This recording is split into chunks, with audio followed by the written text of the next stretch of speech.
जय हिंद, भारत माता की जय। मैं सत्यम ठाकुर स्वागत करता हूं आप लोगों को दरोगा अड्डा पे। तो पिछले वीडियो में मोबाइल मेरा स्विच ऑफ हो गया था, जिसकी वजह से 8 क्वेश्चन छूट गया है 92 से लेकर 100 तक। तो उसको हम पूरा करेंगे। और ये रोशन आनंद सर का जो डबल स्टार सीरीज वाला जो टेस्ट चला था ना, उसी का ये फुल डिस्कशन है। परंतु पूरा यूट्यूब पे आपको ये पूरा डिस्कशन देखने को नहीं मिलेगा संभवतः। हम भी चेक किए लेकिन मिला नहीं। तो एक तरह से 2 बार 3 बार बार रिपीट करके हम इसको बताएंगे, तो आपको जल्दी याद हो जाएगा। तो चलिए स्टार्ट करते हैं। थोड़ा सा साउंड का इशू हो सकता है दोस्तों, लेकिन माइक का हम ऑर्डर किए, लेकिन उसको आने में थोड़ा सा लेट हो रहा है, इसके वजह से थोड़ा ये प्रॉब्लम है। लेकिन हमको लगता है कि आवाज़ क्लियर है ही, थोड़ा सा सनसनाहट होगा, तो उसको थोड़ा मैनेज कीजिएगा। चलिए शुरू करते हैं। देखिए 92 नंबर जो सवाल है, 92 नंबर सवाल में कहता है कि दक्षिण भारत में भक्ति आंदोलन का जो उल्लेख है वो सबसे पहले तिरुमुरई एवं प्रबंधम नामक ग्रंथ में हुआ है।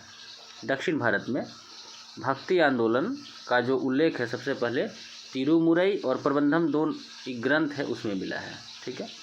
अगला है शिल्पाधिकारम एवं मणिक मेकलई, दोनों जो है ना तमिल महाकाव्य है। शिल्पाधिकारम एवं मणि मेकलई दोनों तमिल व्याकरण है, महाकाव्य है। ठीक है। इसमें संगम काल के राजनीति एवं सामाजिक जीवन के बारे में चर्चा है। ठीक है। शिल्पाधिकारम एवं मणि मेकलई दोनों तमिल महाकाव्य है। इसमें संगम काल के राजनीतिक एवं सामाजिक जीवन के बारे में चर्चा है। दोस्तों जालियांवाला बाग हत्याकांड के लिए ना भारतीय राष्ट्रीय कांग्रेस ने तहकीकात कमेटी का गठन किया था। जानते हैं इसमें क्या था, ध्यान दीजिएगा। देखिए जो तहकीकात कमेटी था ना, इसका जो अध्यक्ष थे मदन मोहन मालवीय थे। लेकिन इसके अन्य सदस्य का जहाँ तक बात करें तो अन्य सदस्य में दोस्तों महात्मा गांधी, मोतीलाल नेहरू, सीआर दास, अब्बास तैयबजी थे। ठीक है। लेकिन इस कमेटी की रिपोर्ट ने अधिकारियों के कृत्यों को बर्बर बताया। अंग्रेज इसको सपोर्ट नहीं किया। एक बार फिर देखिएगा, तहकीकात कमेटी है, उसका अध्यक्ष बनाया गया मदन मोहन मालवीय को, और सदस्य थे महात्मा गांधी, मोतीलाल नेहरू, सीआर दास, अब्बास तैयबजी को याद रखिएगा। ठीक है।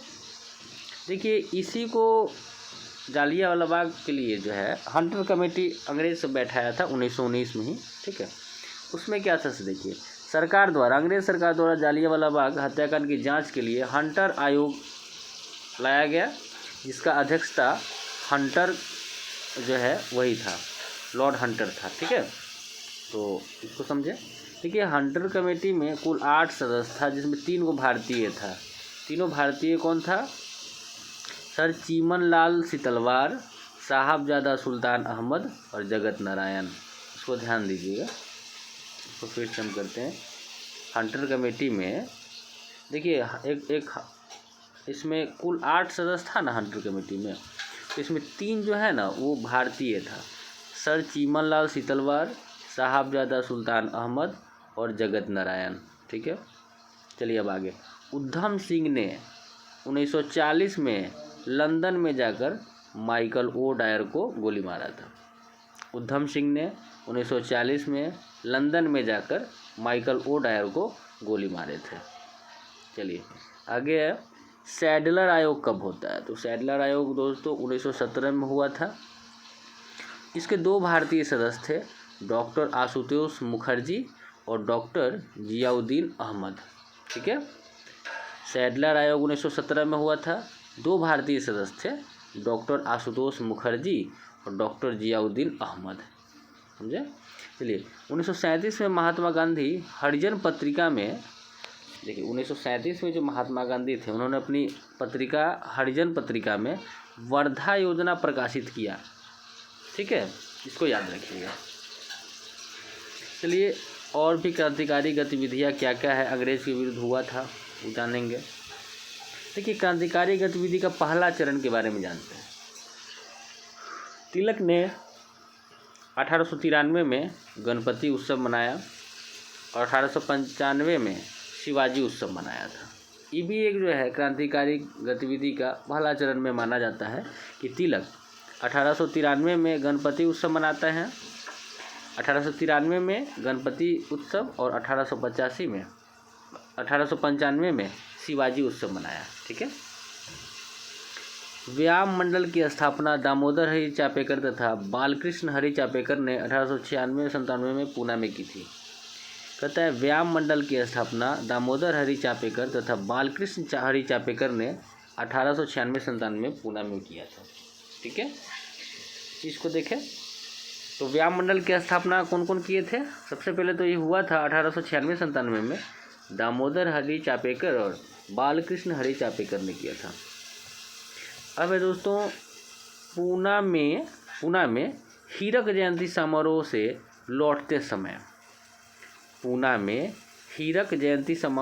लौटते समय प्लेग कमिश्नर रैंड और एस्ट की हत्या 22 जून 1897 को चापेकर बंधुओं ने कर दिया। देखिए पूना में एक हीरक जयंती समारोह चल रहा था, वहीं से प्लेग कमिश्नर रैंड और एस्ट लौट रहा था। ठीक है, तो दिन था 22 जून 1897 का, उसी दिन चापेकर बंधु उसको हत्या कर दिया था। ठीक है, 22 जून 1897 को। आगे देखेंगे चापेकर बंधुओं का संबंध क्रांतिकारी समिति हिंदू धर्म संघ से था। ठीक है, हिंदू धर्म से था इसको याद रखें। तिलक ने अपने लेख केसरी में बाल गंगाधर तिलक ने अपना लेख केसरी में रैंड की हत्या का तुलना शिवाजी द्वारा अफजल खां की हत्या से किया। तिलक ने अपने लेख केसरी में रैंड की हत्या का तुलना शिवाजी द्वारा अफजल खां की हत्या से किया था। देखिए तिलक ने मांडले जेल से कारावास के दौरान गीता रहस्य नामक पुस्तक लिखा है। बाल गंगाधर तिलक ने मांडले जेल में कारावास के दौरान गीता रहस्य नामक एक पुस्तक लिखे हैं। ठीक है, मांडले जेल से लिखे थे, इसको याद रखिए। बाल गंगाधर तिलक की 1882 में पत्रकारिता के कारण पहला गिरफ्तारी हुआ था। बाल गंगाधर तिलक को 1882 में पत्रकारिता के कारण पहला गिरफ्तारी हुआ था। और वैलेंटाइन सिरोल ने बाल गंगाधर तिलक को भारतीय शांति का जन्मदाता कहा था, ये तो आप लोग जानते ही होंगे। चलिए दोस्तों आगे मित्र मेला के बारे में, इसका स्थापना कौन किया था। देखिए मित्र मेला की स्थापना 1899 में नासिक में हुआ है। मित्र मेला की स्थापना 1899 में नासिक में हुआ है। इसके संस्थापक वीडी सावरकर हैं। ठीक है, इसके संस्थापक वीडी सावरकर हैं। तो मित्र मेला की स्थापना 1899 में नासिक में और संस्थापक वीडी सावरकर है। अभिनव भारत 1904 में स्थापना होता है नासिक में ही, और ये भी वीडी सावरकर द्वारा। तो दोनों याद रखिए।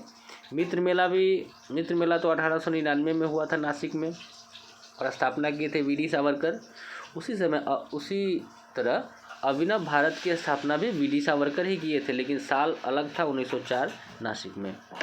देखिए 21 दिसंबर 1909 को अनंत लक्ष्मण कान्हरे ने नासिक के जिला मजिस्ट्रेट जैक्सन को गोली मारा था।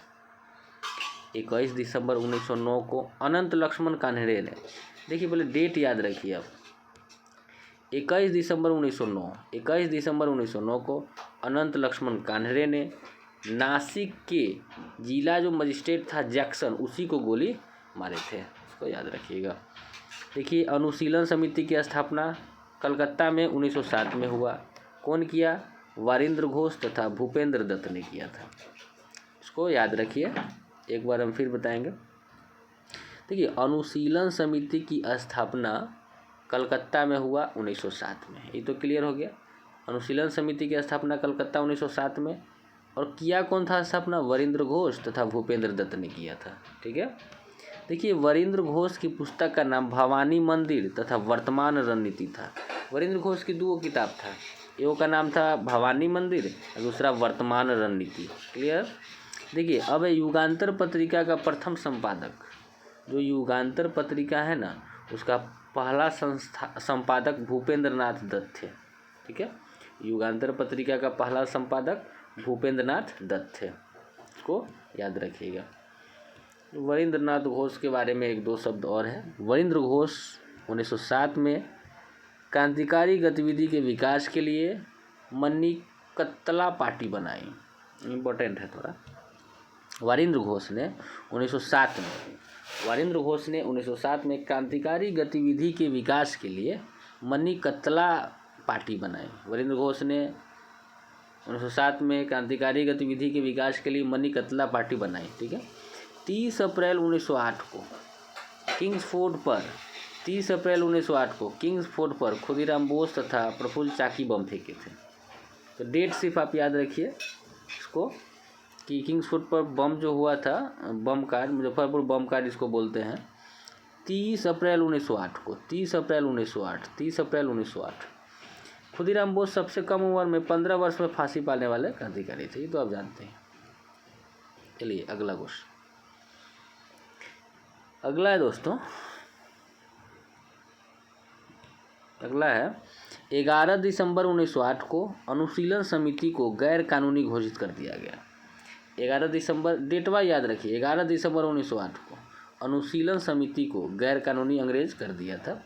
लेकिन अलीपुर षड्यंत्र केस का सरकारी गवाह जो बना था नरेंद्र गोसाई, उसकी हत्या सत्येंद्र नाथ घोष ने किया था। अलीपुर षड्यंत्र केस का सरकारी गवाह नरेंद्र गोसाई बना था, उसकी हत्या सत्येंद्र घोष ने किया था। जतीन्द्र नाथ मुखर्जी को 1910 में डिप्टी पुलिस सुपरिटेंडेंट शमसुल आलम की हत्या का अभियुक्त बनाया गया तथा इस पर हावड़ा षड्यंत्र केस चलाया गया था। फिर से देखिए क्या कहता है, कह रहा है कि जतीन्द्र नाथ मुखर्जी को 1910 में डिप्टी पुलिस सुपरिटेंडेंट शमसुल आलम की हत्या का अभियुक्त बताया गया तथा इस पर हावड़ा षड्यंत्र केस चलाया गया था। एक बार फिर, जतीन्द्र मुखर्जी को 1910 में डिप्टी पुलिस सुपरिटेंडेंट शमसुल आलम की हत्या का अभियुक्त बताया गया तथा इस पर हावड़ा षड्यंत्र केस चलाया गया। देखिए, दिल्ली दरबार के दौरान, जब दिल्ली दरबार चला था उस तरह लॉर्ड हार्डिंग पर 23 दिसंबर 1912 को क्रांतिकारियों ने बम फेंका। इसकी योजना रास बिहारी बोस ने बनाई थी। एक बार फिर, दिल्ली दरबार के दौरान लॉर्ड हार्डिंग पर 23 दिसंबर 1912 को क्रांतिकारियों ने बम फेंका। इसकी योजना रास बिहारी बोस ने बनाई थी। अगला, इंडिया होम रूल सोसाइटी, इसकी स्थापना 1905 में होता है।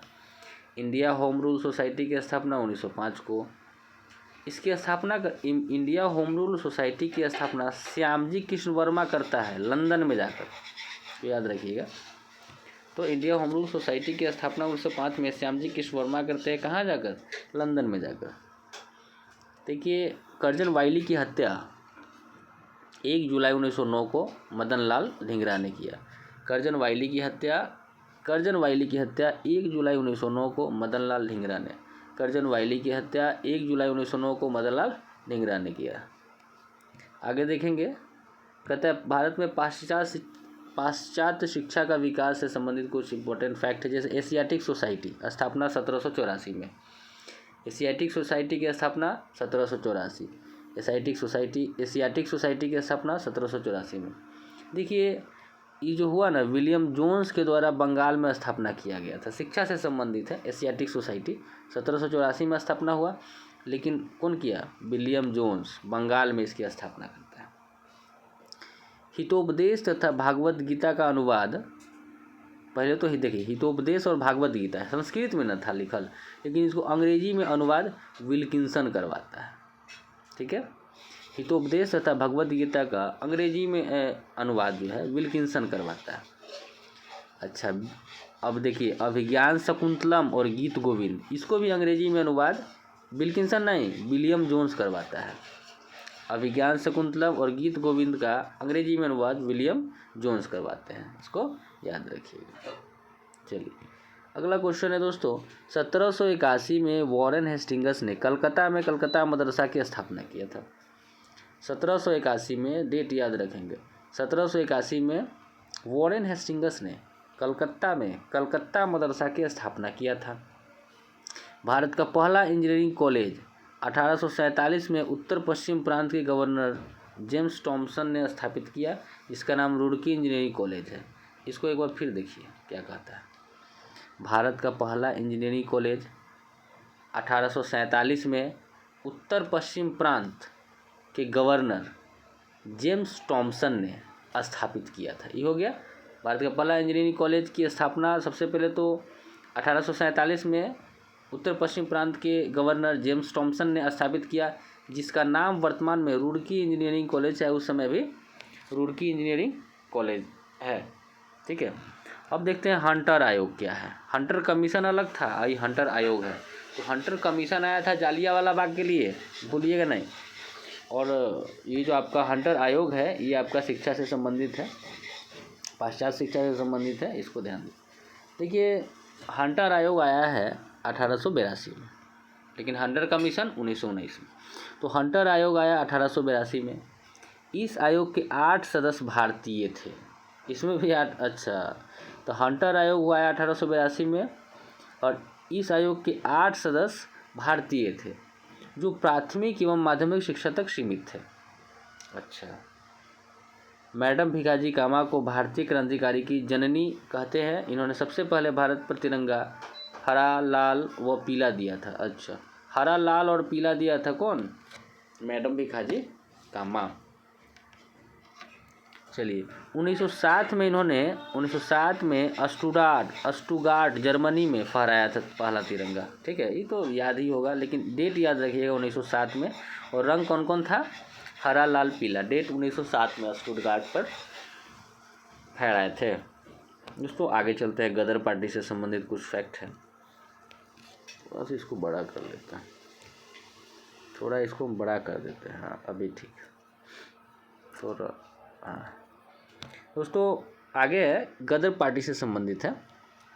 देखिए गदर पार्टी 1 नवंबर 1913 को सैन फ्रांसिस्को अमेरिका में लाला हरदयाल ने इसकी स्थापना किया था। ठीक है, गदर पार्टी की बात करते हैं तो सबसे पहले डेट याद रखिए, 1 नवंबर 1913। गदर पार्टी 1 नवंबर 1913 कहाँ? सैन फ्रांसिस्को मतलब अमेरिका में लाला हरदयाल ने किया था। इस संगठन ने गदर नामक पत्रिका प्रकाशित किया। ठीक है, और इसका कहता है कि इसका एक रंग पख्तून भाषा में निकाला गया था। इसका एक जो अंक है ना वो पख्तून भाषा में निकाला गया था। देखिए अफ़गानिस्तान के काबुल में भारत का पहला अस्थायी सरकार का गठन किया गया। देखिए अफ़गानिस्तान के काबुल में भारत का पहला अस्थायी सरकार का गठन किया गया। राजा महेंद्र प्रताप राष्ट्रपति तथा बरकतुल्ला प्रधानमंत्री था। समझिएगा, अफ़गानिस्तान के काबुल में भारत का प्रथम अस्थायी सरकार। अच्छा, पूछेगा कि यहाँ पे कीवर्ड है आपका भारत का प्रथम अस्थायी, यही है। तो कहता है कि अफ़गानिस्तान के काबुल में भारत का प्रथम अस्थायी सरकार का गठन किया गया। राजा महेंद्र प्रताप राष्ट्रपति बनाए गए और बरकतुल्ला प्रधानमंत्री बना। ठीक है, अब देखिए भारत सरकार अधिनियम 1919, इसमें क्या हुआ? देखिए सबसे पहली बार पूरक प्रश्न पूछने, देखिए यहाँ पे भारत सरकार अधिनियम 1919 है ना, इसमें सबसे पहली बार पूरक प्रश्न पूछने तथा वित्त को छोड़कर अन्य सभी विषय पर केंद्रीय विधानमंडल दोनों सदनों में शक्ति बराबर की गई। मुझको लग रहा है क्वेश्चन दूसरा है क्या? नहीं, उसी में है।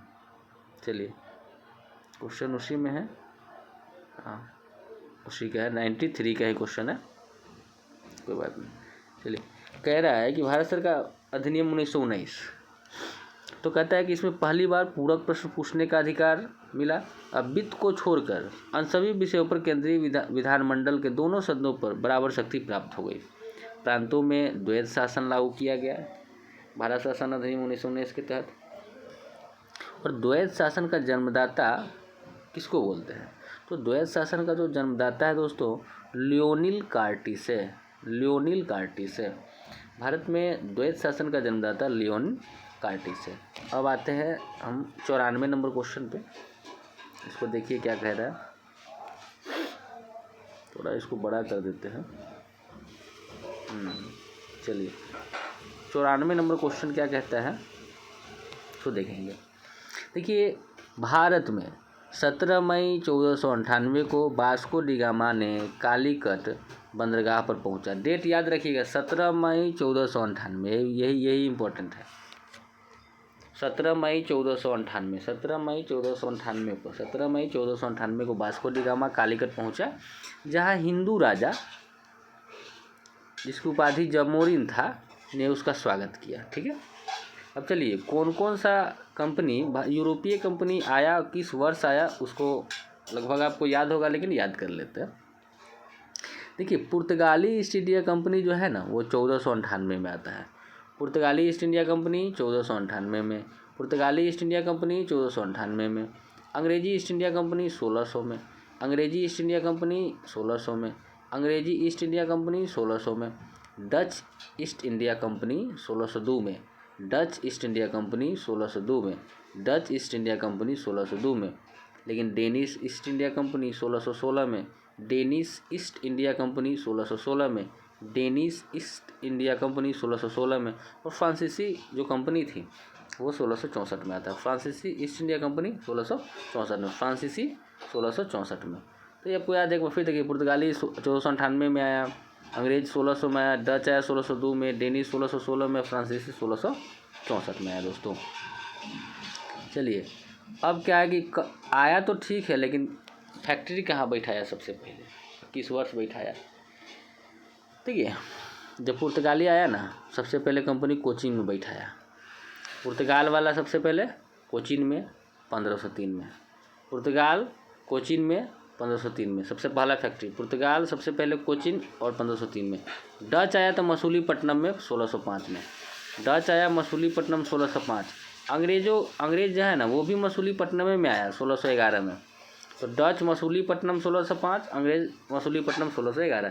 डेनिश जो है वो ट्रैंकोवार में 1620 में, डेनिश ट्रैंकोवार में 1620 में, डेनिश ट्रैंकोवार में 1620 में, डेनिश ट्रैंकोवार 1620 में। लेकिन दोस्तों, फ्रांसीसी सबसे पहले कहाँ आया? कंपनी का प्रथम फैक्ट्री कहाँ बैठाया? सूरत में, और 1668 में। फ्रांसीसी सूरत में 1668 में, फ्रांसीसी सूरत में 1668 में, फ्रांसीसी सूरत में 1668 में। तो उम्मीद है कि आपको याद हो गया होगा। चलिए, इसको थोड़ा छोटा कर देते हैं। चलिए, अब क्या कहता है इसको देखिएगा। पुर्तगाली, भारत में पहला पुर्तगाली वायसराय फ्रांसिस्को डी अल्मीडा था। भारत में पहला पुर्तगाली वायसराय फ्रांसिस्को डी अल्मीडा था, जिसने ब्लू वाटर पॉलिसी नीति अपनाया था। चलिए, अल्मीडा का 1508 में चौल नामक स्थान पर संयुक्त नौसैनिक बेरे से युद्ध हुआ, जिसमें अल्मीडा पराजित हो गया। एक बार देखिएगा क्या कहता है। अल्मीडा का 1508 में चौल नामक स्थान पर, 1508 में कहा चौल नामक स्थान पर संयुक्त नौसेना बेरा, मतलब गुजरात, मिस्र तथा तुर्की तीनों था, से युद्ध हुआ, लेकिन अल्मीडा हार गया। आगे समझिएगा क्या होता है अल्मीडा के हारने के बाद। अल्मीडा के बाद अल्बुकर्क गवर्नर आया। अल्मीडा के बाद अल्बुकर्क आया। इसे भारत में पुर्तगीज शक्ति का वास्तविक संस्थापक माना जाता है। अल्मीडा के बाद अल्बुकर्क आया, अल्मीडा के बाद अल्बुकर्क आया, और ये जो अल्बुकर्क है, इसको पुर्तगाली शक्ति का वास्तविक संस्थापक माना जाता है। 1510 में अल्बुकर्क ने बीजापुर के शासक यूसुफ आदिल शाह से गोवा छीन लिया। 1510 में अल्बुकर्क ने बीजापुर के शासक यूसुफ आदिल शाह से गोवा को जीत लिया, और इसने हॉर्मुज एवं मलक्का पर नियंत्रण स्थापित कर लिया। इसने हॉर्मुज एवं मलक्का पर नियंत्रण स्थापित कर लिया। किसने? अल्बुकर्क ने। आगे देखिए, अल्बुकर्क ने अपने क्षेत्र में सती प्रथा बंद कर दी। अल्बुकर्क ने अपने क्षेत्र में सती प्रथा बंद कर दी तथा पुर्तगालियों को भारतीय स्त्रियों से विवाह करने के लिए प्रोत्साहित किया। ठीक है, तथा पुर्तगालियों को कहा कि भारतीय स्त्री से तुम विवाह करो। ये तो आप लोग जानते ही होंगे। अब आता है नीनो डी कुन्हा। देखिए, नीनो डी कुन्हा आता है, तो नीनो डी कुन्हा ने सरकारी कार्यालय कोचीन से गोवा स्थानांतरित कर दिया। मतलब इसका मतलब है कि नीनो डी कुन्हा आया ना, तो पहले सरकारी कार्यालय कोचीन में था, लेकिन अब इसको कोचीन से उठाया कहाँ ले गया? गोवा ले गया। तो नीनो डी कुन्हा सरकारी कार्यालय कोचीन से कहाँ ले गया? गोवा। नीनो डी कुन्हा ने 1534 में बसीन पर और 1535 में द्वीप पर अधिकार कर लिया। ये भी बहुत बढ़िया क्वेश्चन है। देखिए, नीनो डी कुन्हा जो है ना, 1534 में बसीन पर और 1535 में द्वीप पर अधिकार कर लिया। ठीक है, नीनो डी कुन्हा 1534 में बसीन पर और 1535 में द्वीप पर अधिकार कर लिया। पुर्तगाली अपने आप को सागर का स्वामी कहते थे। पुर्तगाली जो है दोस्तों अपने आप को सागर का स्वामी कहते थे। देखिए कार्टेज जो है ना, कार्टेज आर्मेडा काफिला व्यवस्था पुर्तगालियों से संबंधित थी। कार्टेज आर्मेडा काफिला व्यवस्था जो है दोस्तों पुर्तगालियों से संबंधित थी। कार्टेज आर्मेडा काफिला व्यवस्था, इसको फिर से देखिए क्या कहता है। कार्टेज आर्मेडा काफिला ये पुर्तगालियों से संबंधित था, इसको याद रखेंगे। अब आता है डच की बात। देखिए 1595-96 में कार्नेलियन हाउटमैन के नेतृत्व में पहला डच अभियान भारत के पूर्वी जगत में पहुंचा। 1595 से 96 में कार्नेलियन हाउटमैन के नेतृत्व में पहला डच अभियान भारत के पूर्वी जगत में पहुंचा। 1595-96 में कार्नेलियन हाउटमैन के नेतृत्व में पहला डच अभियान भारत के पूर्वी जगत में पहुंचा। दोस्तों डचों ने चंद्रगिरी के राजा के साथ समझौता करके पुलिकट में दूसरी फैक्ट्री स्थापित किया। डचों ने चंद्रगिरी के राजा के साथ समझौता करके पुलिकट में दूसरी फैक्ट्री स्थापित किया। यहाँ के डचों ने अपना स्वर्ण सिक्कों पैगोटा ढालते थे। एक बार फिर समझिएगा, डचों ने चंद्रगिरी के राजा के साथ समझौता किया और पुलिकट में दूसरी फैक्ट्री स्थापित किया। यहाँ डचों ने अपने स्वर्ण सिक्का पैगोटा ढालते थे तथा इसका अपना मुख्यालय बनाया। डचों ने कपड़ा निर्यात को अधिक महत्व दिया। डचों ने सबसे ज़्यादा कपड़ा निर्यात को महत्व दिया था। देखिए वेदरा का युद्ध जो होता है 1759 में होता है।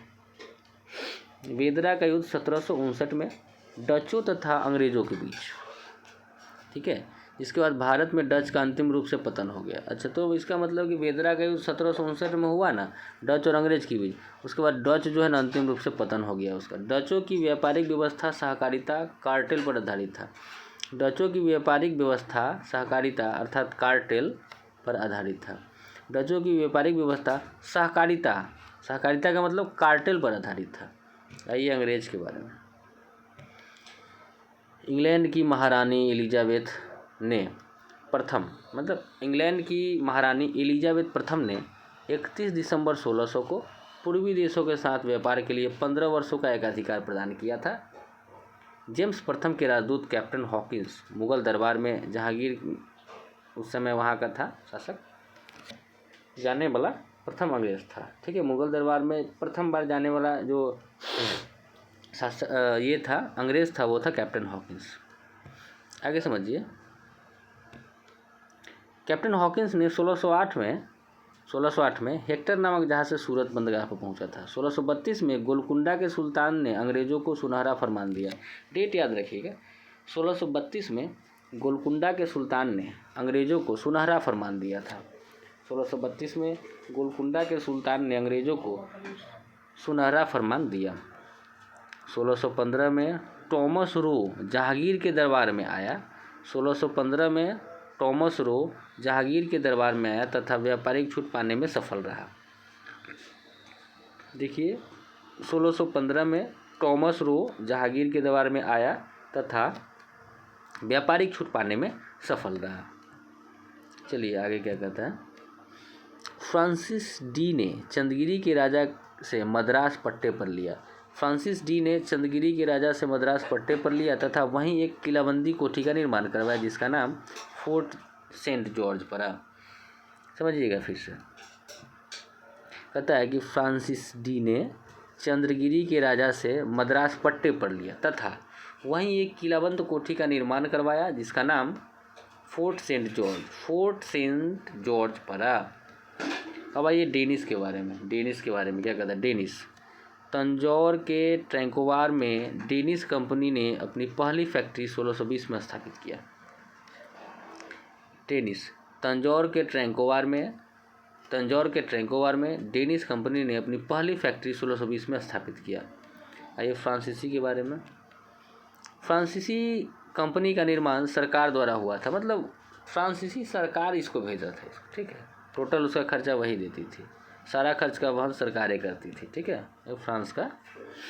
चलिए, अंग्रेज तथा फ्रांस के बीच जो युद्ध हुआ है उसको कर्नाटक युद्ध के नाम से जानते हैं। दोस्तों, फ्रांस और अंग्रेज़ों के बीच जो भी युद्ध हुआ है ना, उसको हम किसके कर्नाटक युद्ध के नाम से जानते हैं। ठीक है, फ्रांस और अंग्रेज। देखिए, प्रथम कर्नाटक युद्ध हुआ था 1764 से 48। डेट याद रखिएगा, मिलान करने के लिए देगा। पहला कर्नाटक युद्ध 1746 से 48। पहला कर्नाटक युद्ध 1746 से 48। पहला कर्नाटक युद्ध 1746 से 48। और इस युद्ध का समाप्ति होता है एक्सला-सैपल की संधि से। एक्सला-सैपल की संधि से। तो प्रथम कर्नाटक युद्ध 1746-48, एक्सला-सैपल की संधि से युद्ध समाप्त। द्वितीय कर्नाटक युद्ध दोस्तों 1749 से 54। द्वितीय कर्नाटक युद्ध 1749 से 54। द्वितीय कर्नाटक युद्ध 1749 से 54 पांडिचेरी की संधि से युद्ध खत्म हो जाता है, समझौता हुआ। द्वितीय कर्नाटक युद्ध 1749 से 54 पांडिचेरी की संधि से युद्ध समाप्त हो जाता है। तीसरा कर्नाटक युद्ध होता है 1756 से 63। तीसरा कर्नाटक युद्ध 1756 से 63। तीसरा कर्नाटक युद्ध 1756 से 63 पेरिस की संधि के साथ। तीसरा कर्नाटक युद्ध होता है दोस्तों 1556 से 63 पेरिस की संधि के साथ खत्म हो जाता है। ठीक है, चलिए अगला, अब आगे देखिए, सेंट थोमे का युद्ध क्या कहता है। सेंट थोमे का युद्ध 1746 में, सबसे पहले डेट याद रखिए। सेंट थोमे का युद्ध 1746 में होता है। सेंट थोमे का युद्ध 1746 में। यह फ्रांसीसी सेना तथा अनवरुद्दीन के बीच लड़ा गया था, जिसमें अनवरुद्दीन हार गया था। सेंट थोमे का युद्ध हुआ था 1746 में। फ्रांसीसी सेना तथा अनवरुद्दीन के बीच हुआ था, जिसमें अनवरुद्दीन हार गया था, फ्रांस जीत गया था। अंबर का युद्ध 1749 में। अंबर का युद्ध 1749 में हुआ था। अंबर का युद्ध 1749 में हुआ था। आइए वांडीवास युद्ध को थोड़ा अच्छे से देखेंगे। देखिए, वांडीवास का युद्ध 1760 में हुआ था। ठीक है, अंबर का युद्ध तो आप देख लिए 1749 में। वांडीवास का युद्ध 1760 में अंग्रेज तथा फ्रांसीसी के बीच हुआ था। यह एक निर्णायक लड़ाई थी, जिसमें आयरकूट के नेतृत्व में अंग्रेजी सेना कॉन्टे डी लाली के नेतृत्व वाली फ्रांसीसी सेना को पराजित कर दिया। मतलब कुल मिला कहना है दोस्तों कि वांडीवास का जो युद्ध है ना 1760 में हुआ था अंग्रेज और फ्रांस के बीच। अंग्रेज की तरफ से आपका कॉन्टे डी लाली था अंग्रेजी सेना, और फ्रांसीसी की तरफ से आयरकूट था। ये दोनों के बीच लड़ाई हुआ था, जिसमें कि फ्रांसीसी सेना फ्रांस हार जाता है। 1761 में अंग्रेजों ने पांडिचेरी को पराजित कर, कहता है दोस्तों कि 1761 में अंग्रेजों ने पांडिचेरी को फ्रांसीसी से छीन लिया। 1761 में अंग्रेजों ने जो पांडिचेरी जगह था ना, उसको फ्रांसीसी से छीन लिया। ठीक है, उसको याद रखेंगे। सविनय अवज्ञा, अब ये आपका क्वेश्चन है दोस्तों 95 नंबर। आवाज़ का थोड़ा बहुत दिक्कत हो सकता है, और माइक आने के बाद फिर ठीक हो जाएगा। देखिए दोस्तों, सविनय अवज्ञा आंदोलन के दौरान वानर सेना तथा मंजरी सेना का गठन किया गया था। पूछेगा कि वानर सेना और मंजरी सेना का गठन किस आंदोलन के समय किया गया था, तो सविनय अवज्ञा आंदोलन के समय। गांधी जी वायसराय को 2 मार्च 1930 को एक पत्र लिखा। गांधी जी ने वायसराय को 2 मार्च 1930 को एक पत्र लिखा, जिसमें गांधी जी के 11 सूत्रीय मांग का उल्लेख किया गया। यदि मांग स्वीकार नहीं किया जाए तो वे नमक कानून का उल्लंघन करेंगे, ऐसा गांधी जी ने 2 मार्च 1930, डेट याद रखें, 2 मार्च 1930 है ना दोस्तों। गांधी जी ने 2 मार्च 1930 को एक पत्र लिखा, जिसमें गांधी जी 11 सूत्री मांग की अंग्रेज से, और कहा कि अगर वे स्वीकार नहीं करेंगे तो वे नमक कानून का उल्लंघन करेंगे। तो डेट था 2 मार्च 1930। उसके बाद गांधी जी ने 12 मार्च 1930 को साबरमती आश्रम से 78 समर्थकों के साथ 24 दिनों में 240 मील की पद यात्रा करके दांडी पहुंचे और 6 अप्रैल को नमक कानून का उल्लंघन किया। समझिएगा दोस्तों, गांधी जी ने 12 मार्च 1930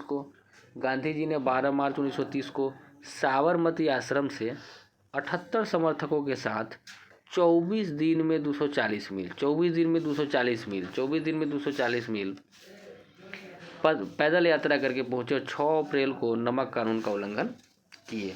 डेट था 12 मार्च 1930। समर्थक कै गो था? 78 गो।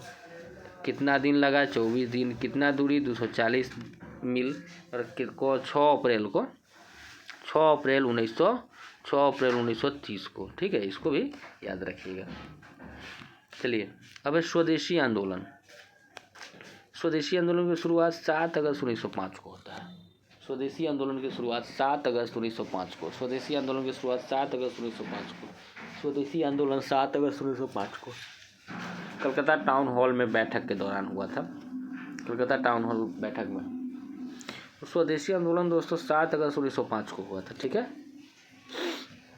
चलिए 7 अगस्त 1905 को स्वदेशी आंदोलन। देखिए, बंगाल विभाजन की घोषणा 20 जुलाई 1905 को हुआ था। बंगाल विभाजन की घोषणा 20 जुलाई 1905 को। बंगाल विभाजन की घोषणा 20 जुलाई 1905 को किया गया। 16 अक्टूबर 1905 को प्रभावी हुआ। बंगाल विभाजन की घोषणा 20 जुलाई 1905 को किया गया घोषणा, लेकिन ये जो प्रभावी हुआ ना मूल रूप से वो 16 अक्टूबर 1905 को हुआ था। ठीक है। स्वदेश बांधव समिति का गठन बारी साल और अध्यापक अश्विनी कुमार दत्त ने किया था। स्वदेश बांधव समिति का गठन बारी साल और अध्यापक अश्विनी कुमार दत्त ने किया था। 8 नवंबर 1905 को रंगपुर नेशनल स्कूल की स्थापना हुई। 8 नवंबर 1905 को रंगपुर नेशनल स्कूल की स्थापना हुई। 8 नवंबर 1905 को रंगपुर नेशनल स्कूल की स्थापना हुई थी। इसको फिर से याद कीजिएगा। 8 नवंबर 1905 को रंगपुर नेशनल स्कूल की स्थापना हुई। अरुणडेल कमेटी 1906 में स्थापित होता है। अरुणडेल कमेटी 1906 में स्थापित हुआ। तो अरुणडेल कमेटी ने विभाजित बंगाल को पुनः संयुक्त करने की आवश्यकता पर बल दिया। अरुणडेल कमेटी जो बना था वो क्यों बना था? तो बंगाल का जो विभाजन हुआ था ना, उसको फिर से एक साथ करने के लिए उस पर काम किए थे, इसीलिए ये बना था। चलिए, स्वदेशी आंदोलन। स्वदेशी आंदोलन के दौरान दोस्तों तमिलनाडु में सुब्रमण्यम भारती ने स्वदेश गीतम की रचना की है। स्वदेशी आंदोलन के दौरान तमिलनाडु में सुब्रमण्यम भारती ने स्वदेश गीतम की रचना की है। स्वदेशी आंदोलन के दौरान तमिलनाडु में सुब्रमण्यम भारती ने स्वदेश गीतम की रचना की है। चलिए, असहयोग आंदोलन जानते हैं। सबसे पहले असहयोग आंदोलन कब हुआ था? 1920 में। असहयोग आंदोलन 1920 में। 4 सितंबर 1920 में कांग्रेस का विशेष अधिवेशन कलकत्ता में हुआ। सितंबर 1920 में कांग्रेस का विशेष अधिवेशन कलकत्ता में हुआ, लाला लाजपत राय की अध्यक्षता में। सितंबर 1920 में कांग्रेस का विशेष अधिवेशन कलकत्ता में लाला लाजपत राय की अध्यक्षता में किया गया, जिसमें असहयोग आंदोलन के प्रस्ताव को अस्वीकार कर दिया गया। ठीक है। उसके बाद दिसंबर 1920 में नागपुर अधिवेशन, ठीक है, जिसमें सी विजय राघवाचारी की अध्यक्षता में आयोजित किया गया। देखिए, दिसंबर 1920 में जो नागपुर अधिवेशन हुआ था, वो सी विजय राघवाचारी के अध्यक्षता में आयोजित किया गया था, जिसमें असहयोग आंदोलन के कार्यक्रम को अनुमोदित किया गया। इसको याद रखिएगा। अगला है, कलकत्ता अधिवेशन में असहयोग प्रस्ताव गांधी जी ने स्वयं प्रस्तुत किया था। कलकत्ता अधिवेशन में असहयोग प्रस्ताव गांधी जी ने स्वयं प्रस्तुत किया था। कलकत्ता अधिवेशन में असहयोग प्रस्ताव गांधी जी ने स्वयं प्रस्तुत किया था। इस आंदोलन के दौरान गिरफ्तार होने वाला पहला नेता मोहम्मद अली था। असहयोग आंदोलन के दौरान, वही कह रहा है। देखिए, असहयोग आंदोलन माने इस आंदोलन के दौरान गिरफ्तार होने वाला पहला नेता मोहम्मद अली थे। असहयोग आंदोलन के दौरान गिरफ्तार होने वाले पहला नेता जो थे वो मोहम्मद अली थे। ठीक है दोस्तों, तिलक विद्यालय तथा अष्टयोग आश्रम की स्थापना जमनालाल बजाज ने किया था। तिलक विद्यालय तथा अष्टयोग आश्रम की स्थापना जमनालाल बजाज ने किया था।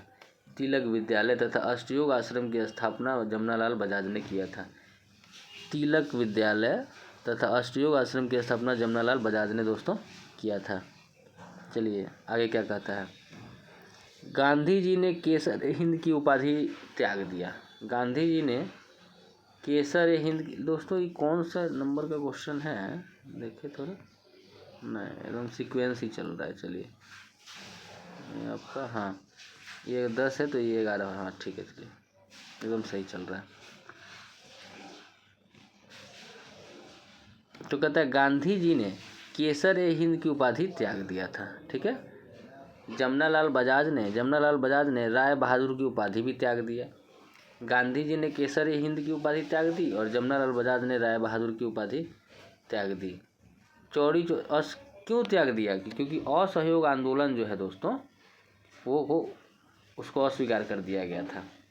देखिए, चौरी चौरा कांड 5 फरवरी 1922 को संयुक्त प्रांत मतलब यूपी की तरफ गोरखपुर जिला में घटित हुआ, जिसके बाद गांधी जी ने असहयोग आंदोलन 12 फरवरी 1922 को बारदोली में कांग्रेस कार्य समिति बैठक के दौरान वापस ले लिया। समझिए क्या कहता है। सबसे पहले गांधी जी ने केसर ए हिंद की उपाधि त्याग दी। क्यों? देखिए यहाँ पे क्यों है, उसको समझिएगा, खाली पढ़ने से नहीं होगा। और यहाँ पे ना कि असहयोग आंदोलन जो है उसको नकार दिया गया था, इसलिए। तो दोस्तों गांधी जी ने केसर ए हिंद की उपाधि लौटा दिया। जमनालाल बजाज ने राय बहादुर की उपाधि त्याग दिया। चौरी चौरा कांड 5 फरवरी 1922 को संयुक्त प्रांत के गोरखपुर जिला में घटित हो गई, जिसके बाद गांधी जी ने असहयोग आंदोलन को 12 फरवरी 1922 को बारदोली में कांग्रेस कार्य समिति 12 फरवरी 1922 को बारदोली में कांग्रेस का बैठक चल रहा था, उसी दौरान इसको वापस ले लिया। ठीक है, चलिए भारत छोड़ो आंदोलन पे थोड़ा सा नज़र दौड़ाएं। ये तो भारत छोड़ो आंदोलन 1942 में होता है। भारत छोड़ो आंदोलन 1942 में होता है। भारत छोड़ो आंदोलन का प्रस्ताव जवाहरलाल नेहरू ने बम्बई के ग्वालियर टैंक के कांग्रेस अधिवेशन के दौरान प्रस्तुत किया। देखिए, भारत छोड़ो आंदोलन का जो प्रस्ताव था ना, वो जवाहरलाल नेहरू ने बम्बई के ग्वालियर टैंक में कांग्रेस के अधिवेशन के दौरान प्रस्तुत किया। 8 अगस्त 1942 को इस प्रस्ताव को स्वीकार कर लिया गया तथा ठीक है, भारत छोड़ो आंदोलन को 8 अगस्त 1942 को स्वीकार कर लिया गया। भारत छोड़ो आंदोलन के दौरान कई स्थानों पर समानांतर सरकार का गठन किया गया। भारत छोड़ो आंदोलन के दौरान कई स्थानों पर समानांतर सरकार का गठन किया गया, इसको याद रखिए। बलिया से चित्तूर पांडे के नेतृत्व में, तामलुक से यहाँ की सरकार को जातीय सरकार के नाम से जाना जाता है। तामलुक जो है यहाँ के सरकार को जातीय सरकार के नाम से जाना जाता है। देखिए, सतारा जो जगह है, यहाँ की सरकार सबसे दीर्घजीवी थी, जिसका नेतृत्व वाईबी चौहान तथा नाना पाटिल ने किया था। सतारा जो है, सतारा की सरकार सबसे दीर्घजीवी था, जिसका नेतृत्व वाईबी चौहान तथा नाना पाटिल ने किया था, इसको याद रखिएगा। दोस्तों, भारत छोड़ो आंदोलन की जो निंदा है ना, वो सी राजगोपालाचारी ने किया था। भारत छोड़ो आंदोलन की निंदा सी राजगोपालाचारी ने किया था। तेज बहादुर सप्रू ने इसे अविचारित तथा असामयिक कहा है। भारत छोड़ो आंदोलन को तेज बहादुर सप्रू क्या कहा? अविचारित है और समसामयिक है। अंबेडकर ने भारत छोड़ो आंदोलन को अनुत्तरदायित्व और पागलपन भरा कार्य बताया है। अंबेडकर ने भारत छोड़ो आंदोलन को अनुत्तरदायित्व और पागलपन भरा कार्य बताया है दोस्तों। चलिए अब 96 नंबर क्वेश्चन यहाँ कहता है दोस्तों कि इंदौर के होलकरों ने सहायक संधि को स्वीकार नहीं किया था। अच्छा, इंदौर के जो होलकर है ना, वो सहायक संधि को स्वीकार नहीं किया था। ठीक है, सहायक संधि लॉर्ड विलेजली ने भारत में सहायक संधि की शुरुआत की। सहायक संधि की शुरुआत कौन किया था? लॉर्ड विलेजली ने। सहायक संधि की शुरुआत लॉर्ड विलेजली। ठीक है, सहायक संधि स्वीकार करने वाला प्रथम शासक हैदराबाद का निजाम था। सहायक संधि स्वीकार करने वाला जो प्रथम शासक था ना, वो हैदराबाद का निजाम था। मैसूर चौथे आंग्ल मैसूर युद्ध में क्या लिखा हुआ? मैसूर चौथे आंग्ल मैसूर युद्ध में पराजय के बाद 1799 में सहायक संधि स्वीकार कर लिया। ठीक है, अच्छा, मैसूर जो है ना, चौथा आंग्ल मैसूर हुआ था ना, मैसूर यहाँ पे कोमा छूट गया। मैसूर चौथे आंग्ल मैसूर युद्ध में पराजय के बाद 1799 में सहायक संधि को स्वीकार कर लिया। तंजौर स्वीकार किया था सहायक संधि को अक्टूबर 1799 में। तंजौर जो सहायक संधि को स्वीकार किया था वो अक्टूबर 1799 में। तंजौर भी 1799 में ही स्वीकार किया, लेकिन अक्टूबर 1799 में।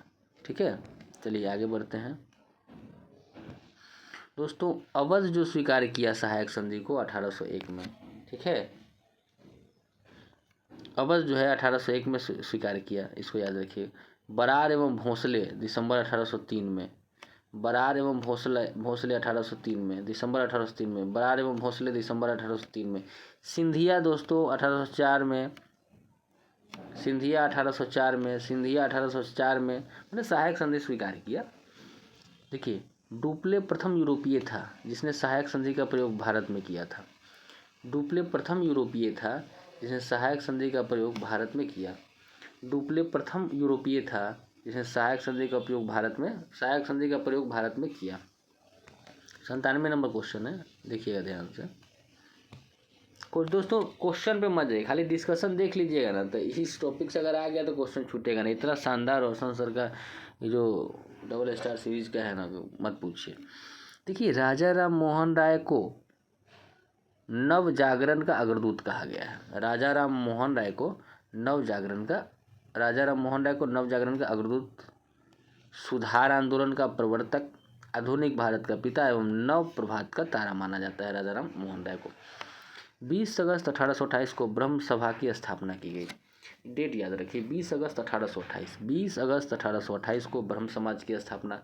20 अगस्त 1828 को ब्रह्म सभा की स्थापना। 20 अगस्त 1828 को ब्रह्म सभा की स्थापना। 20 अगस्त 1828 को ब्रह्म सभा की स्थापना की गई। 1825 में वेदांत कॉलेज की स्थापना राजा राम मोहन राय के द्वारा।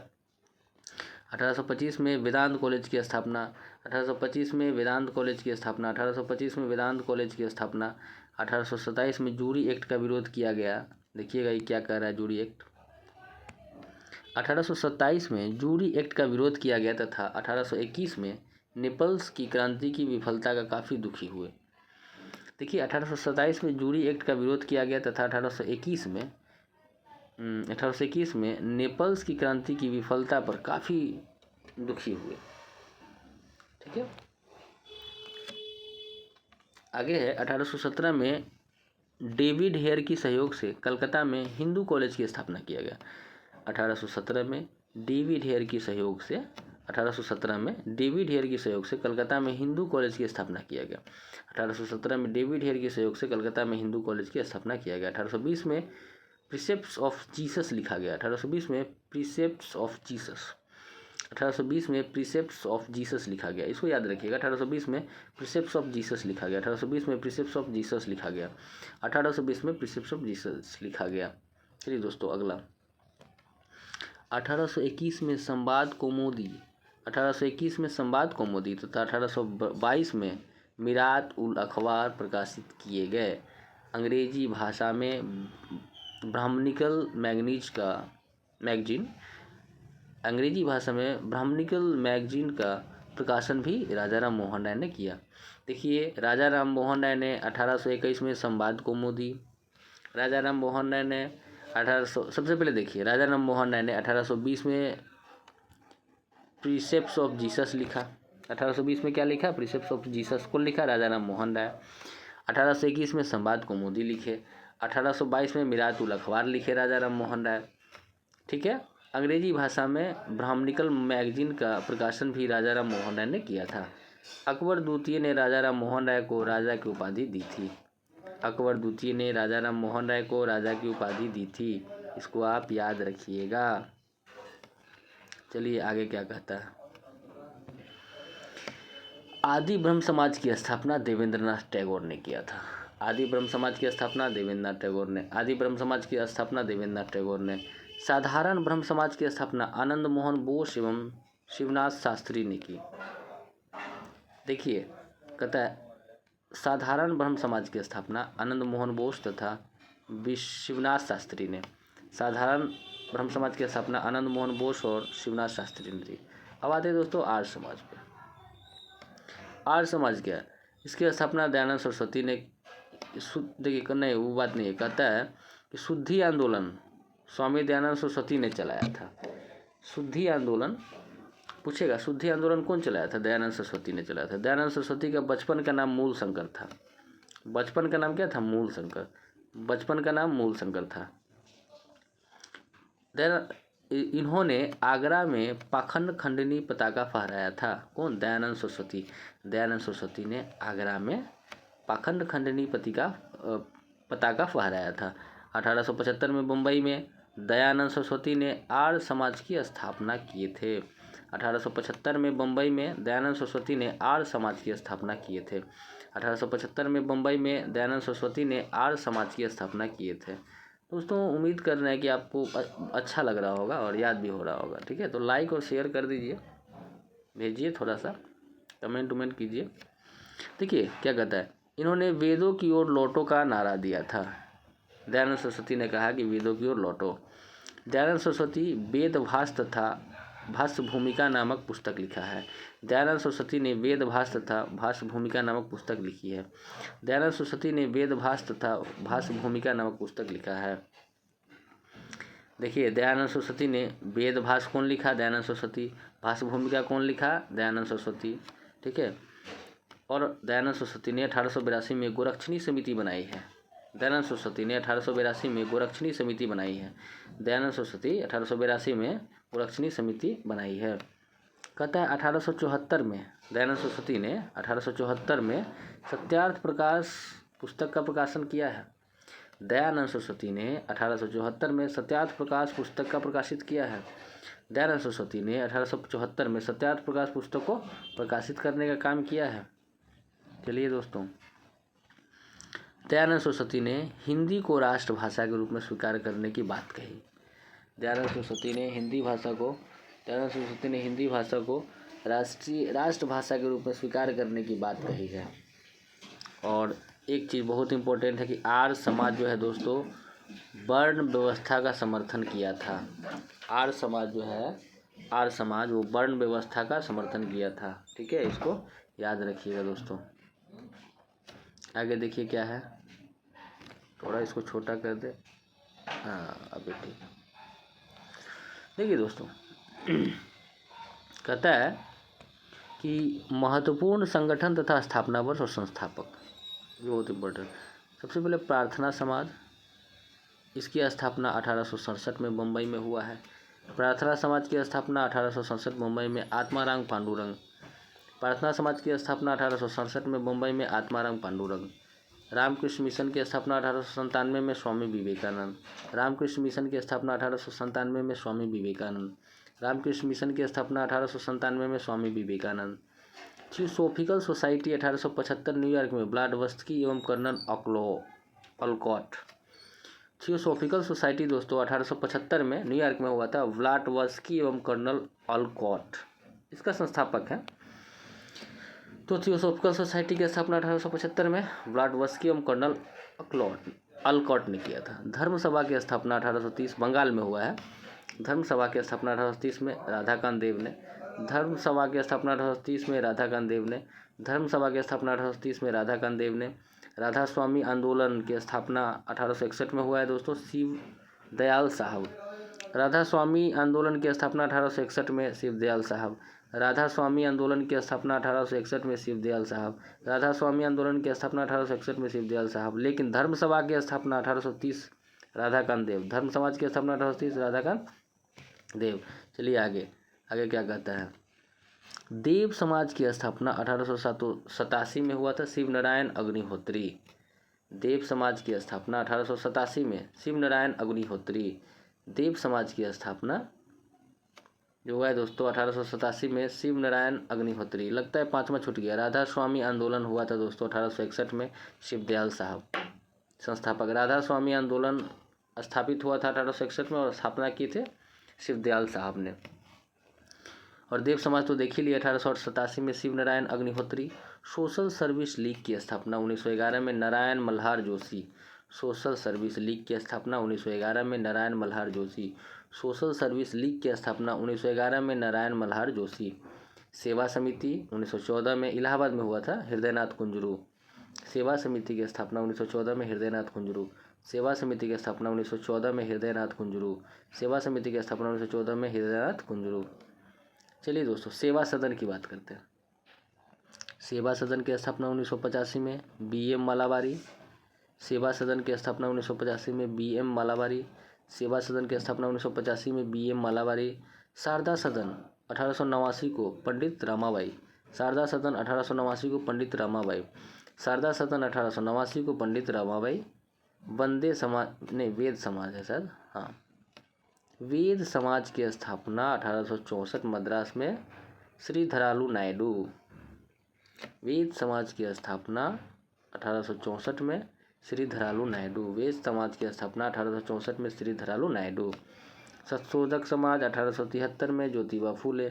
सत्शोधक समाज 1873 में ज्योतिबा फूले। सत्यशोधक समाज 1873 में ज्योतिबा फूले। चलिए दोस्तों, नोट पर थोड़ा सा देख ले क्या कर रहा है। स्वराज शब्द का पहला प्रयोग स्वामी दयानंद सरस्वती ने किया था। लेकिन स्वराज मेरा जन्मसिद्ध अधिकार है और मैं इसे लेकर रहूँगा, ये बात बाल गंगाधर तिलक ने कही थी। लेकिन स्वराज शब्द का सबसे पहला प्रयोग स्वामी दयानंद सरस्वती ने किया था। सर्वेंट ऑफ इंडिया सोसाइटी की स्थापना 1904 में हुआ है दोस्तों।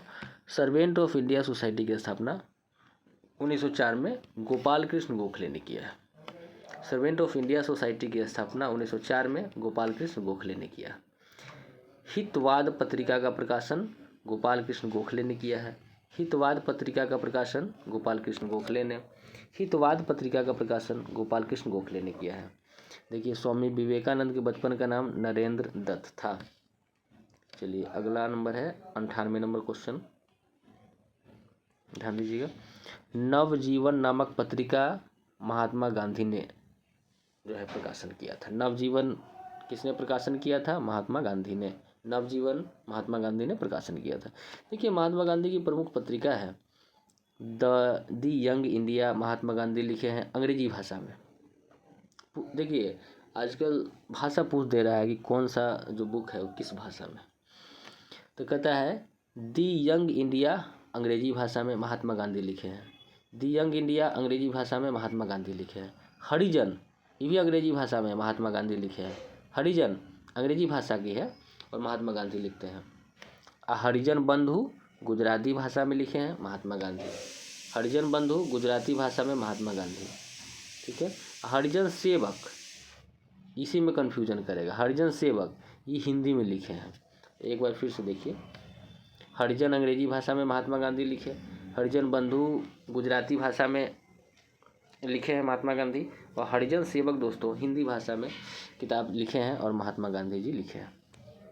आगे चलिए, कहता है कि महात्मा गांधी यंग इंडिया में संविधान के मूल्यों एवं आदर्शों का उल्लेख किया है। महात्मा गांधी ने यंग इंडिया में संविधान की मूल्यों एवं आदर्शों का उल्लेख किया है।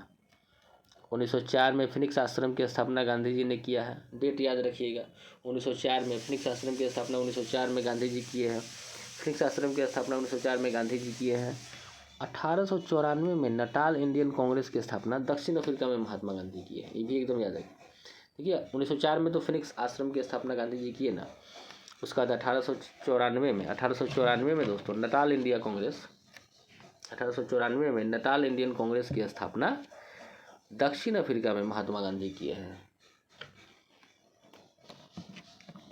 1894 में नटाल इंडियन कांग्रेस की स्थापना 1894 में नटाल इंडियन कांग्रेस की स्थापना दक्षिण अफ्रीका में किए हैं महात्मा गांधी, ठीक है। डेट याद रखिएगा।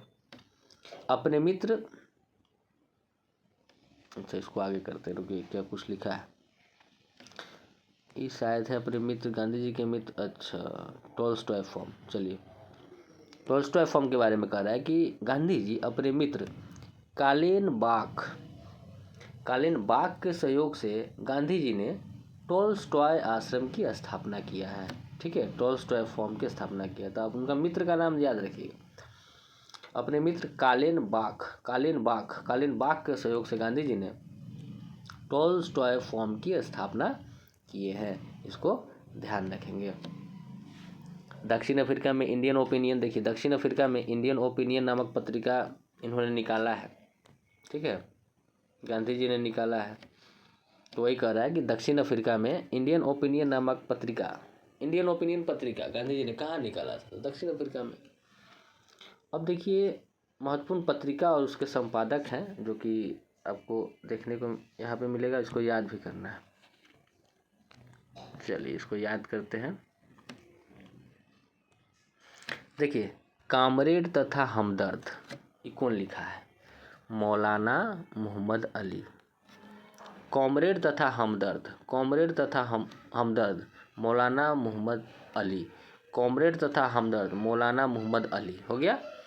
National Herald, Jawaharlal Nehru. National Herald, Jawaharlal Nehru. National Herald, Jawaharlal Nehru.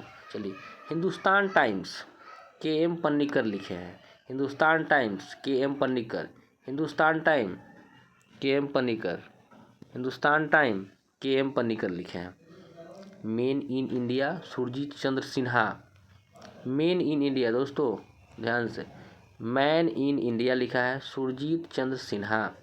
Man in India, Surjit Chandra Sinha. Man in India, Surjit Chandra Sinha. Independent लिखे हैं मोतीलाल नेहरू। इंडिपेंडेंट, मोतीलाल नेहरू। सोशलिस्ट कौन लिखे हैं? S A Dange. सोशलिस्ट लिखे हैं एस ए डांगे। सोशलिस्ट जो पुस्तक है, पत्रिका, वो लिखे एस ए डांगे लिखे हैं। ठीक है, आगे देखिए दोस्तों, मिलाप। मिलाप जो लिखे हैं वो रणवीर सिंह लिखे हैं। मिलाप कौन लिखे हैं? रणवीर सिंह। मिलाप जो पत्रिका कौन निकाले हैं? रणवीर सिंह निकाले हैं। मातृभूमि किसने निकाला है? केपी केशव मेनन। मातृभूमि किसने निकाला है? केपी केशव मेनन। मातृभूमि निकाले हैं केपी केशव मेनन।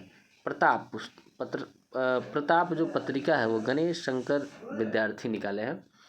प्रताप जो पत्रिका है वो गणेश शंकर विद्यार्थी निकाले हैं। प्रताप जो पत्रिका है वो गणेश शंकर विद्यार्थी निकाले हैं। अल हिलाल और अल बिलाग, अल हिलाल और अल बिलाग जो है अबुल कलाम आज़ाद निकाले हैं। अल हिलाल और अल बिलाग अबुल कलाम आज़ाद निकाले हैं। अल हिलाल और अल बिलाग अबुल कलाम आज़ाद निकाले हैं। अल हिलाल और अल बिलाग अबुल कलाम आज़ाद निकाले हैं। अल हिलाल और अल बिलाग अबुल कलाम आज़ाद निकाले हैं। मद्रास स्टैंडर्ड कॉमनवेल्थ तथा New India, Annie Besant. Madras Standard Commonwealth तथा New India, Annie Besant. Madras Standard Commonwealth तथा न्यू इंडिया, एनी बेसेंट निकाले हैं। मद्रास स्टैंडर्ड कॉमनवेल्थ तथा न्यू इंडिया, एनी बेसेंट निकाले हैं। मद्रास, देखिए समझिएगा, 3 गो किताब है इनका, एनी बेसेंट का। मद्रास स्टैंडर्ड, कॉमनवेल्थ तथा न्यू इंडिया, ये तीनों एनी बेसेंट के द्वारा। ठीक है, आगे चलिए, कितना किताब है भाई। देखिए, the leader Madan Mohan Malviya. The leader Madan Mohan Malviya. The leader कौन निकाला है? मदन मोहन मालवीय।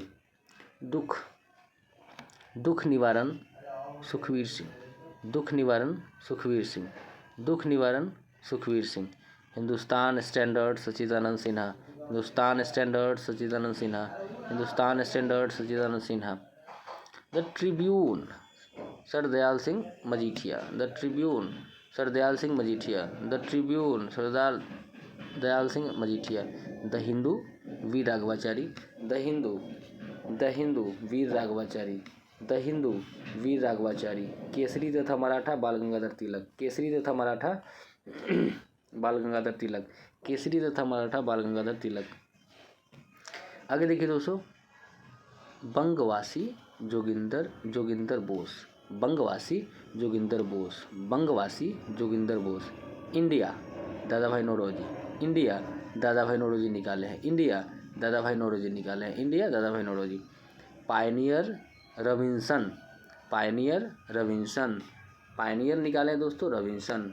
पायनियर रविंसन। कवि वचन सुधा हरिश्चंद्र। कवि वचन सुधा हरिश्चंद्र।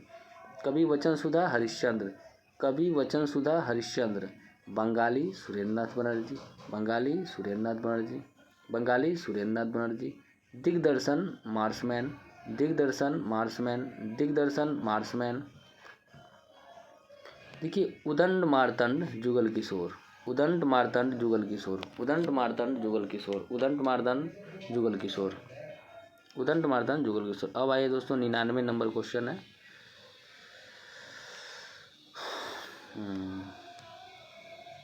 कहता है 1916 के लखनऊ समझौते पर बाल गंगाधर तिलक तथा जिन्ना ने हस्ताक्षर किए थे। 1916 का जो लखनऊ समझौता हुआ था ना दोस्तों, 1916 का लखनऊ समझौता, उस पर बाल गंगाधर तिलक तथा जिन्ना ने हस्ताक्षर किया था। तो याद रखिएगा कौन सा समझौता, 1916 का लखनऊ समझौता। 1916 में कांग्रेस का अधिवेशन लखनऊ में अंबिका चरण मजूमदार की अध्यक्षता में हुआ था। 1916 में कांग्रेस का जो अधिवेशन हुआ दोस्तों, 1916 में कांग्रेस का अधिवेशन वह लखनऊ में अंबिका चरण मजूमदार की अध्यक्षता में आयोजित किया गया था। अच्छा, उसी में ये लोग हस्ताक्षर किए थे ना। अच्छा, 1916 का कांग्रेस का अधिवेशन कहाँ हुआ था? लखनऊ में अंबिका चरण मजूमदार की अध्यक्षता में। ठीक है।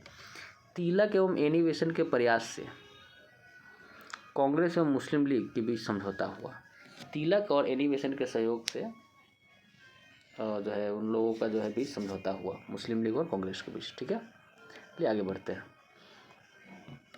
इस अधिवेशन में लीग के पृथक निर्वाचन संबंधी मांग को स्वीकार कर लिया गया। इस अधिवेशन में लीग का जो पृथक निर्वाचन था ना, लीग मुस्लिम लीग जो है पृथक निर्वाचन संबंधी मांग को स्वीकार कर लिया गया था, तभी तो जिनवा माना, नहीं तो मानता थोड़े। देखिए, भीमराव अंबेडकर द्वारा प्रकाशित पुस्तक पत्र पत्रिका, भीमराव अंबेडकर द्वारा प्रकाशित पुस्तक एवं पत्र पत्रिका है, इसको देखें। देखिए, भारत में जातियाँ, सीधा नाम याद कीजिए, ज़्यादा कुछ नहीं। भीमराव अंबेडकर द्वारा जो प्रकाशित पुस्तक है कौन कौन है? भारत में जातियाँ, अंबेडकर साहब, भारत में जातियाँ, भीमराव अंबेडकर, मूक नायक भीमराव अंबेडकर, मूक नायक भीमराव अंबेडकर, बहिष्कृत भारत भीमराव अंबेडकर, बहिष्कृत भारत भीमराव अंबेडकर, बहिष्कृत भारत भीमराव अंबेडकर, जनता भीमराव अंबेडकर, जनता भीमराव अंबेडकर, जनता भीमराव अंबेडकर, जाति का विनाश भीमराव अंबेडकर, जाति का विनाश भीमराव अंबेडकर, जाति का विनाश भीमराव अंबेडकर, संघ बनाम स्वतंत्रता भीमराव अंबेडकर, संघ बनाम स्वतंत्रता भीमराव अंबेडकर, पाकिस्तान पर विचार भीमराव अंबेडकर, पाकिस्तान पर विचार भीमराव अंबेडकर, राणाजी गांधी जिन्ना भीमराव अंबेडकर, राणा डे गांधी जिन्ना भीमराव अंबेडकर, राणा डे गांधी जिन्ना भीमराव अंबेडकर, गांधी एवं अछूतों की मुक्ति भीमराव अंबेडकर, गांधी एवं अछूतों की मुक्ति भीमराव अंबेडकर, गांधी एवं अछूतों की मुक्ति भीमराव अंबेडकर। शूद्र कौन है? भीमराव अंबेडकर लिखे हैं। शूद्र कौन है? भीमराव अंबेडकर लिखे हैं। शूद्र कौन है? भीमराव अंबेडकर।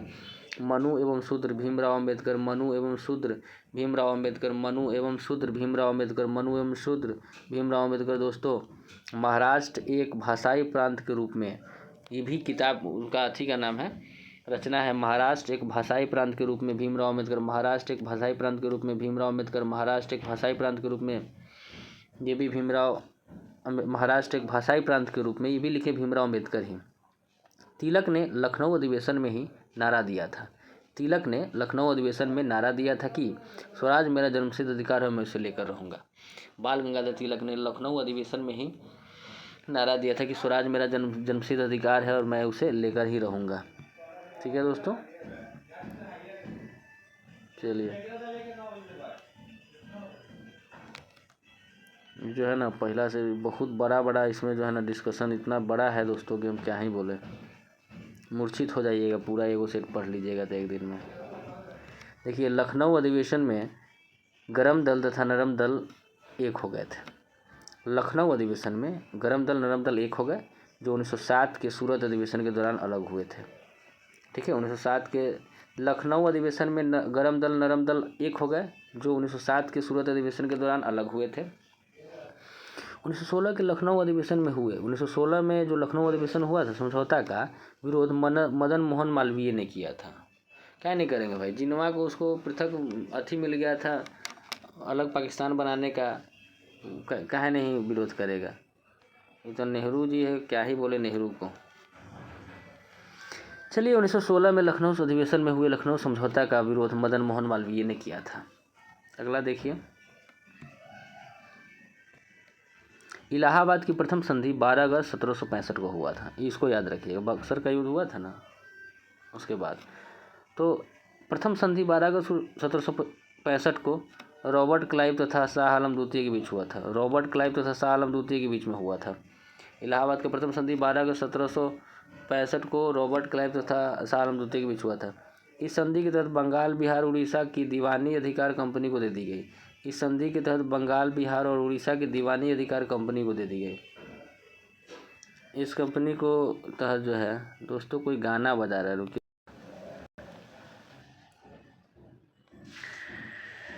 हाँ, तो अब जो है दोस्तों, 1916 के लखनऊ अधिवेशन में जो लखनऊ समझौता हुआ था ना, 1916 में लखनऊ अधिवेशन में जो लखनऊ समझौता हुआ था उसका विरोध मदन मोहन मालवीय ने किया था। इलाहाबाद की प्रथम संधि 12 अगस्त 1765 को रॉबर्ट क्लाइव और शाह आलम द्वितीय के बीच हुआ था। इस संधि के तहत बंगाल, बिहार तथा उड़ीसा के दीवानी अधिकार कंपनी को दे दी गई।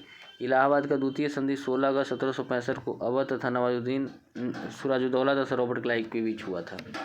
इलाहाबाद का द्वितीय संधि 16 अगस्त 1765 को अवध का नवाब सिराजुद्दौला तथा रॉबर्ट क्लाइव के बीच हुआ था। देखिए अब हमको थोड़ा सा और इधर बच गया। हाँ चलिए, कहता है कि बंगाल में द्वैध शासन 1765 में रॉबर्ट क्लाइव द्वारा चलाया गया था। बंगाल में द्वैध शासन 1765 में रॉबर्ट क्लाइव द्वारा चलाया गया था। ठीक है, बंगाल में द्वैध शासन 1765 में रॉबर्ट क्लाइव द्वारा लाया गया था। द्वैध शासन के समय कंपनी दीवानी कार्य के लिए बंगाल में राजा खां, बिहार में राजा सिताब राय तथा उड़ीसा में राय दुर्लभ को नियुक्त किया था। द्वैध शासन के समय कंपनी दीवानी कार्य के लिए बंगाल में राजा खां, बिहार में सिताब राय तथा उड़ीसा में राय दुर्लभ को नियुक्त किया था। 1772 में बंगाल में लागू द्वैध शासन को वॉरेन हेस्टिंग्स ने समाप्त कर दिया। 1772 में बंगाल में लागू द्वैध शासन को वॉरेन हेस्टिंग्स ने समाप्त कर दिया। 1772 में बंगाल में लागू द्वैध शासन को वॉरेन हेस्टिंग्स ने समाप्त कर दिया। बक्सर का युद्ध 22 अक्टूबर 1764 को हुआ था। बक्सर का युद्ध 22 अक्टूबर 1764 को हुआ था। बंगाल का गवर्नर जनरल हेनरी वेंसीटाट था। अच्छा, बक्सर का युद्ध हुआ था 22 अक्टूबर 1764 को, और उस समय बंगाल का जो गवर्नर जनरल था वो था हेनरी वेंसीटाट था। प्लासी का युद्ध 23 जून 1757 को हुआ था। प्लासी का युद्ध ब्रिटिश ईस्ट इंडिया कंपनी की सेना और बंगाल के नवाब सिराजुद्दौला के बीच हुआ था। तो दोस्तों ये आपका समाप्त होता है। पहला सेट पूर्णतः समाप्त हो गया और उम्मीद करते हैं कि आपको बहुत अच्छा लगा होगा, क्योंकि हमने इसको पूरा 2-3 बार रिपीट किया है और याद कराने का कोशिश किया है। पूरे यूट्यूब चैनल पर ऐसा डिस्कशन मैंने क्वेश्चन तो कराया है, लेकिन इतना डिस्कशन नहीं कराया है, वो भी 2-2 बार 3-3 बार करके। तो हम उम्मीद करते हैं कि आपको फ़ायदा मिलेगा। चलिए मिलते हैं सेट 2 में, तब तक जय हिंद।